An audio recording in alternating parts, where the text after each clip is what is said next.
Hello, welcome back to the channel. Today I would like to share with you my build and review of the Einta Industries Sky Defender.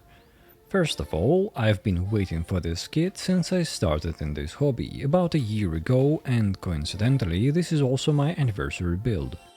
As you can see, this kit comes in a massive box and I was able to get it pretty early too. And if you would like to get your own, I highly recommend checking out the SamuelDecal.com store.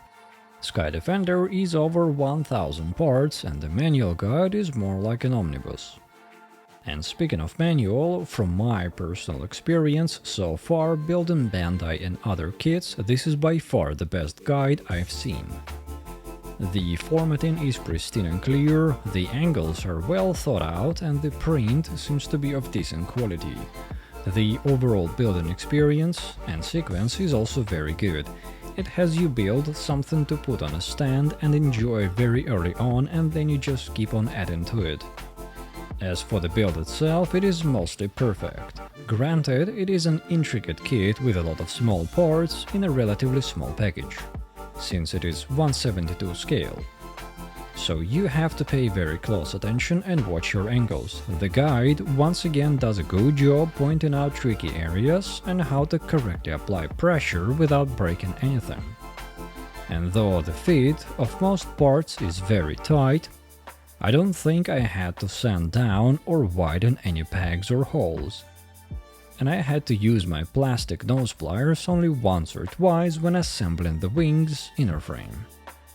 The plastic is of high quality and feels on par with modern Bandai real and perfect grades. The gate placements are mostly hidden, though there were a few places on the Falcon and main body where grey and purple plastic had very obvious and unfortunate gate placement. However, I think I was able to cover them with small applications of DSPAA markers.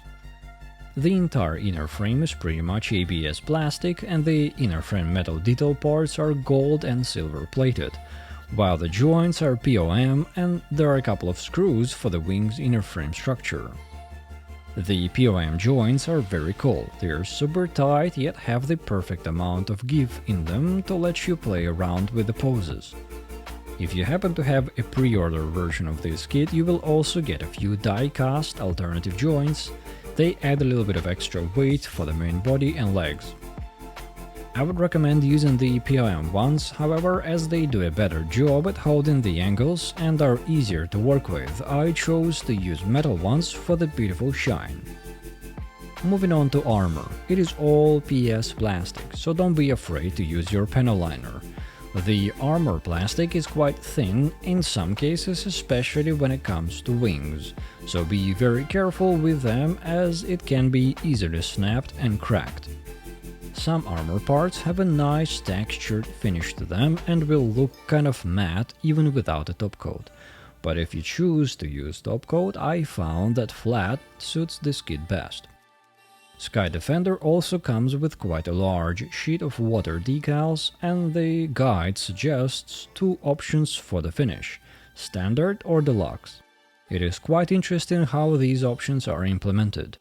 The marking guides are split up by parts, and the single decal sheet can be cut into smaller lettered sheets that correspond to the parts. And the guide shows you the standard version decal numbers in red and deluxe in white. If you choose the standard marking option, then you only apply red numbers, which are the most prominent and obvious markings, while the deluxe will have you essentially apply all 710 decals. The deluxe option also suggests panel lining. I use Tamiya gray on white and gray parts and black on purple. The decals are mostly tiny but sturdy and stick well. Though as always, I recommend using Mark Setter or other similar solution for your water slides. I also found a few funny instances with spelling errors on the decals, but those are mostly covered by the armor. The kit also comes with a sheet of metal edged parts, most of which go to the inner frame detail along with the plated plastic, but some are applied to the armor and add a nice touch of beautiful shine to it. When working on the armor, I found the following sequence to work best for me.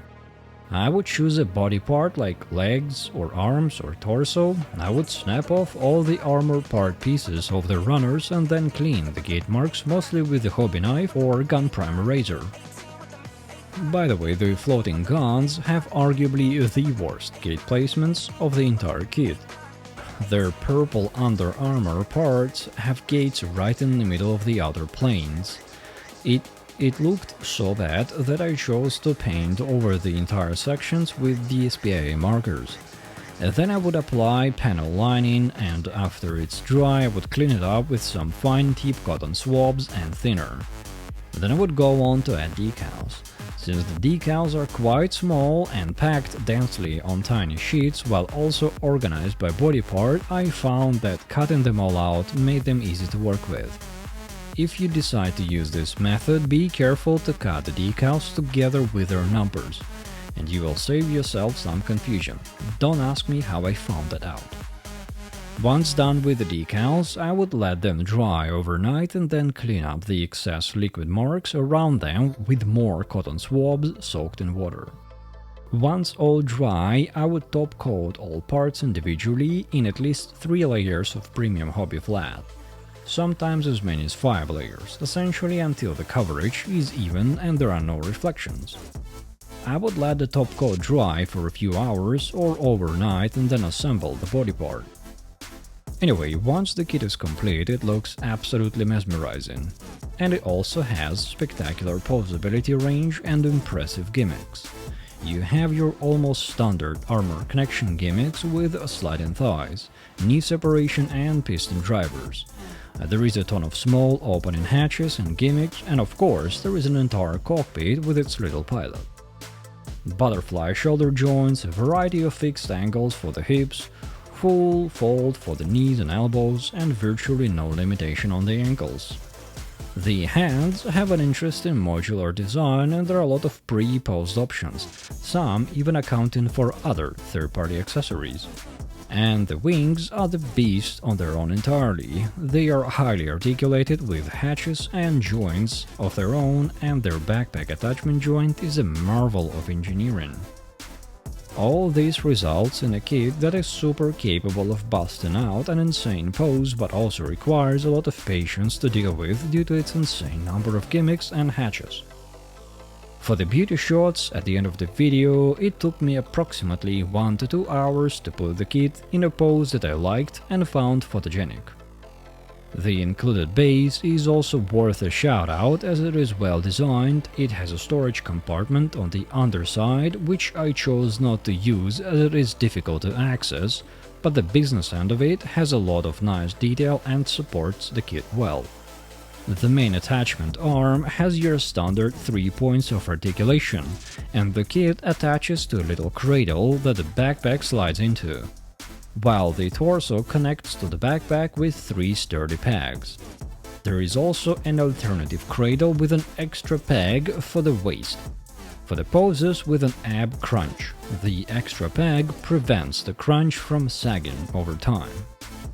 The base also comes with 6 stands for the floating guns with many symmetrical attachment points. I wish there were 7 of those to support both the floating guns and the Falcon at the same time, but if you have a spare action piece 1 or 3 neck, you can adapt it to hold the Falcon. Anyway, to sum this all up, this kit is spectacular, both in terms of the building process and the final result, but it also requires patience. It is unforgiving if you don't follow the instructions exactly or try to force anything. In terms of experience, I don't know, this is my 31st kit and my 1-year anniversary build in this hobby, and I think I did a decent enough job with it. I will be coming back to this build later when the Cosmos LED set arrives, and I also have a few other interesting add-ons planned for it. Stay tuned. I hope you enjoy watching the rest of the video and the beauty shots in the end. Let me know if you plan on building this beast for yourself, and don't forget to like and subscribe for more content like this. Enjoy!